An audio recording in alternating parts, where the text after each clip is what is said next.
Dear brothers and sisters, let us pause for a moment. Let us look deep into our hearts. We live in a world full of wounds.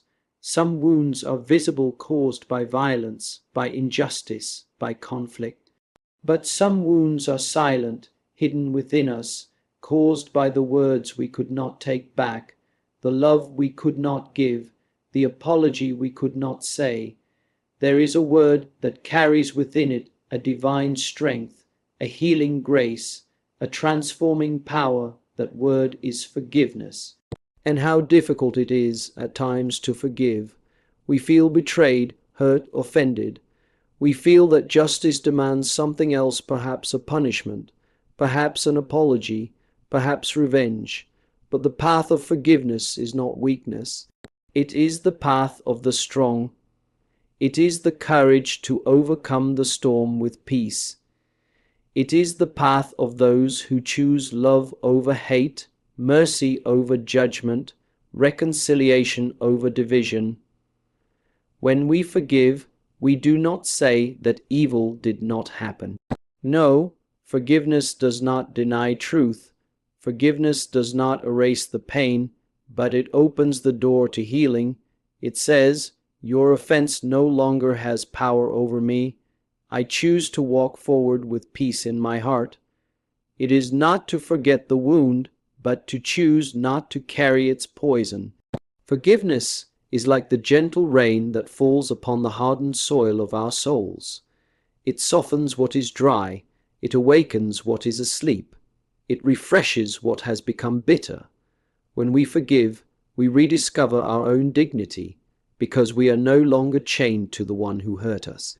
We are free, and we must be honest. Forgiveness is not a single moment. It is a journey. It is a decision we may need to make over and over again. Today we forgive. Tomorrow we remember the pain again. And again we must forgive. This is not failure. This is perseverance in love. Many times we think that forgiveness is something we offer to others, and it is. But how often do we need to forgive ourselves? How often do we carry shame for past mistakes, regrets for the words we didn't speak, the people we didn't love better? My dear friends, God never tires of forgiving. Why should we tire of forgiving ourselves? Some people live imprisoned by guilt. They wear a mask of strength, but inside they are broken. To these hearts I say, mercy is for you, not because you earned it, but because you are loved. You are not the sum of your failures. You are not defined by your past. You are held in the arms of mercy always. And if God forgives you, who are you not to forgive yourself? There are also those among us who think forgiveness is dangerous. That if we forgive, we lose control. That if we show mercy, we encourage wrongdoing. But mercy is never indulgence. Mercy does not mean approval. Forgiveness is not the absence of justice. It is the fulfillment of justice in love. It does not mean there should not be consequences, but consequences can come with compassion. Truth can come with tenderness. Justice and mercy are not enemies. They are companions walking hand in hand toward peace. Think of those who forgave the unimaginable, the mother who forgave her child's killer, the man who embraced the one who destroyed his family. These are not stories of weakness. They are testimonies of grace, because only the one who has encountered mercy can offer it. Only the one who has been loved in their lowest moment can understand the depth of forgiving love. Look at our world.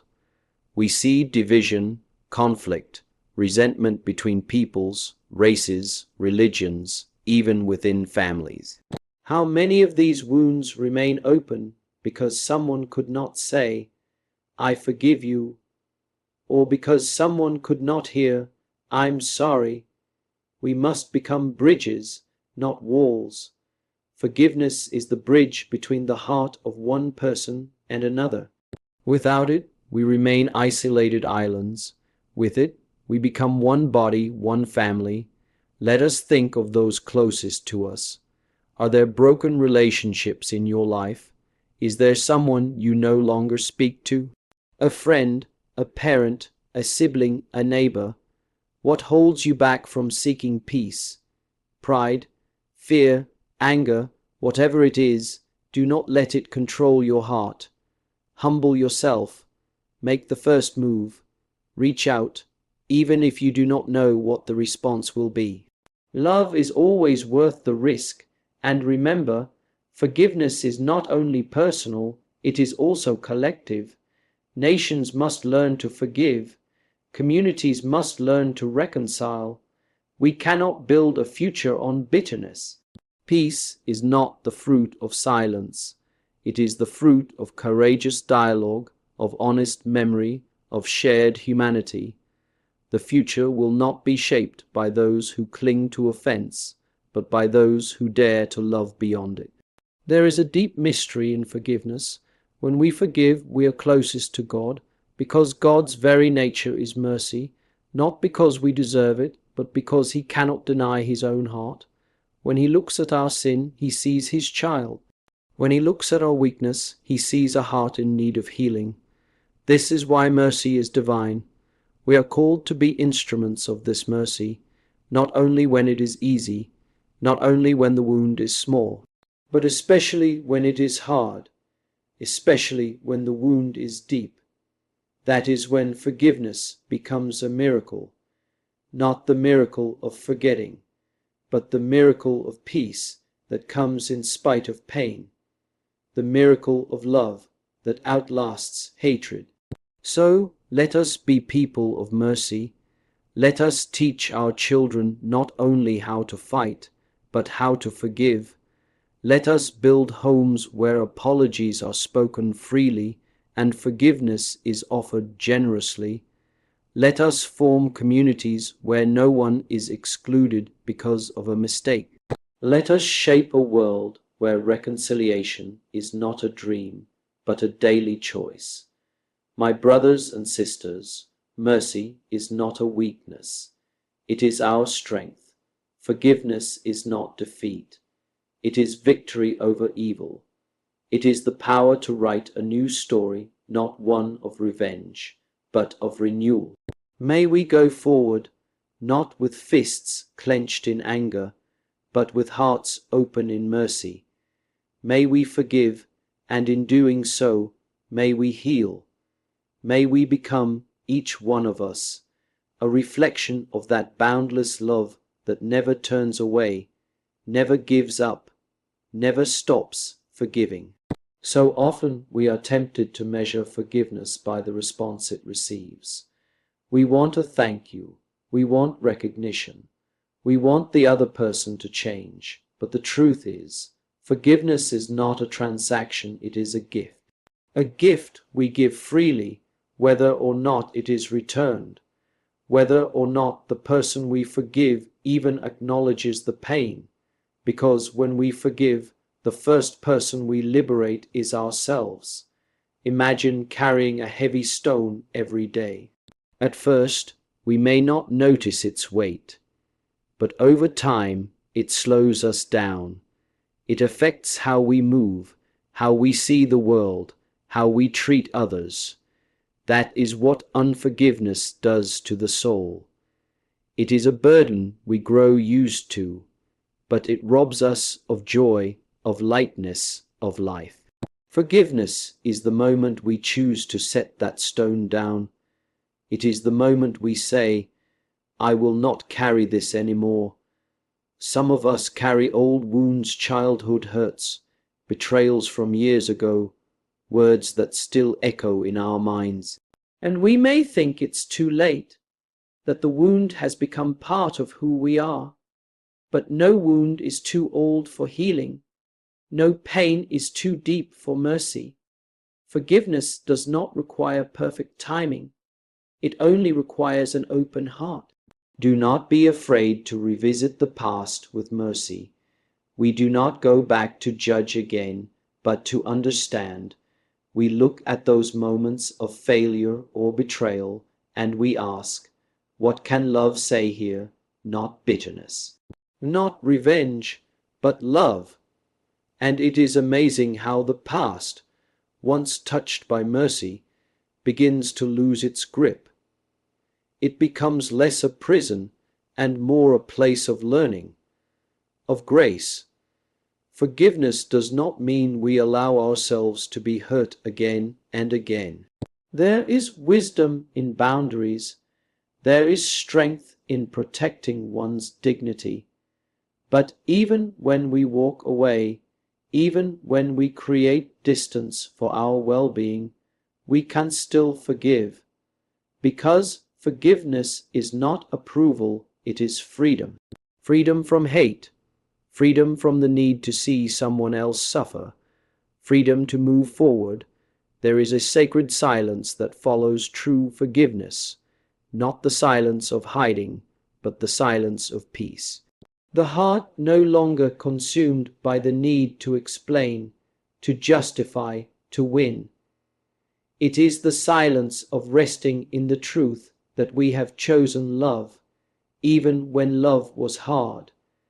And from that silence, something new is born, a deeper kindness, a humbler strength, a clearer purpose. Forgiveness also has a ripple effect. One act of mercy can soften a family, a community, even a society. When we forgive, we give others permission to do the same. We say, it's possible. Look, I am no longer angry. You can let go too. In a world so loud with vengeance, forgiveness is a quiet revolution, and every revolution begins in the heart. There is another truth we must hold close. We never forgive alone. Mercy is not just our work. It is the work of grace. It is the work of the Spirit moving within us, often silently, gently, beyond what we understand. We may think we are too weak to forgive, and we are, but we are not alone. Mercy is not demanded from us like a tax. It is offered to us like a gift to receive and then to share. Sometimes we say, I can't forgive, not yet. I'm not ready. That's all right. Forgiveness is not a race. Begin with the desire. Begin by saying, Lord, help me want to forgive. Even this desire is already grace. Already the wound is beginning to open to light. The path of mercy is not walked with great leaps, but with small steps. Each one counts. And perhaps you are listening and thinking of someone who hurt you deeply, someone who never said sorry, someone who took something precious from you. You may wonder, how can I forgive that? My dear friend, I do not offer easy answers. Some wounds are sacred in their depth. But I offer you this. Forgiveness does not make you less, it reveals the greatness of your soul. It is not a favor to the one who wronged you. It is a gift to yourself, a way to say, I will not let darkness win. And what about those we hurt? How many times have we caused pain and never knew, or knew but could not face it? Let us also have the courage to ask for forgiveness, not only in grand gestures, but in the small, honest words that restore trust. I was wrong. I hurt you. Please forgive me. These words are hard, but they are holy. They rebuild what pride has broken. Let us not wait too long to say them. Time does not heal all wounds, love does, and love begins with humility, with truth, with the vulnerability that says, I care more about healing than about being right. There is much pain in the world today, but there is also much grace. Wherever there is a heart willing to forgive, a new future becomes possible. And we need that future, a future where enemies speak, where strangers embrace, where the past no longer dictates who we are, a future where mercy is not the exception, but the language we all speak. We must teach our hearts that mercy is never wasted. Even if the person we forgive never changes, even if they never acknowledge our pain, what we give in forgiveness becomes part of a greater good. It becomes part of the healing of the world. It becomes a quiet testimony to the dignity of the human spirit, a light that pushes against the shadows. Sometimes we may feel resentment rising again, even after we thought we had forgiven. Do not be discouraged by this. Forgiveness is not forgetting. It is not pretending that the pain didn't matter.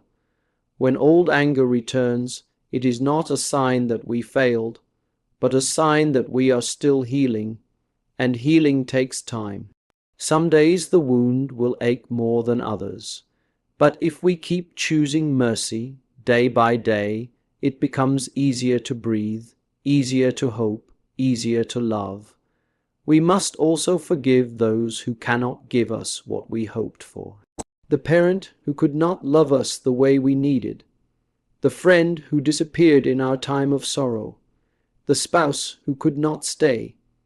These disappointments often live quietly inside of us, shaping our fears and our silence. But even here, forgiveness brings peace. It helps us release the chains of unmet expectations and find freedom in what still remains in the goodness that did appear, even if imperfectly. In the love we are still capable of giving, even when it was not returned. Let us reflect too on how we forgive within the family. Families are schools of love, but also places where the deepest wounds occur. A sharp word from a parent, a long silence between siblings, an old conflict that no one dares to name. How many families are divided not by great disasters, but by small, repeated failures to say, "I forgive you, I still love you." When forgiveness enters the home, even quietly, it has the power to restore what seemed lost forever. Children must see forgiveness in action. They must witness parents apologize to one another. They must hear grandparents speak of the past not with bitterness, but with grace. They must grow up knowing that love is stronger than mistakes. If we want the next generation to be peacemakers, we must first show them the strength of mercy. And in our friendships, how often does pride steal what years of love built? A disagreement becomes a silence. A silence becomes distance. And soon, someone we once called family becomes a stranger. Yet even one message, one humble gesture, one "I miss you," this can tear down the wall built by hurt. It may not bring everything back to how it was, but it opens the door again. And sometimes that door is all that is needed. Think too of our communities, the places where we gather, live, work, worship. There is no perfect community. There are always misunderstandings, failures, disappointments. But when a community chooses forgiveness as its foundation, it becomes a refuge, a place not where no one makes mistakes, but where mistakes do not define us, a place where healing is more important than being right, a place where grace is not rare, but expected. Forgiveness also helps us look at others with new eyes. When we stop holding the past against someone, we begin to see their humanity again. We remember that they too have wounds, that they too are trying, that behind their harshness or silence there may be pain we do not understand. Forgiveness allows compassion to return not as a favor, but as a fruit of grace. And sometimes the one we need to forgive is God. Not because God has wronged us, He is always faithful, but because we do not always understand His ways. When tragedy strikes, when prayers go unanswered, when loss enters our lives, our hearts cry out, "Why?" And in that cry, sometimes resentment grows. We must have the courage to bring even this to Him, to say, "I do not understand, but I trust you. I am angry, but I still seek you." This too is a kind of forgiveness, the forgiveness that opens our hearts to deeper faith. Forgiveness purifies the soul. It creates space where bitterness once lived. It makes room for joy, for peace, for new beginnings. And in this way, it prepares us for something greater than ourselves, the kingdom of God, where mercy is not the exception but the law, where love reigns not because we are perfect, but because we are forgiven. When we walk in forgiveness, we do not walk alone. Every act of mercy unites us to a great communion, the saints, the peacemakers, the humble ones who chose compassion when the world offered anger. Their strength is now our strength, their example our guide, their spirit our encouragement.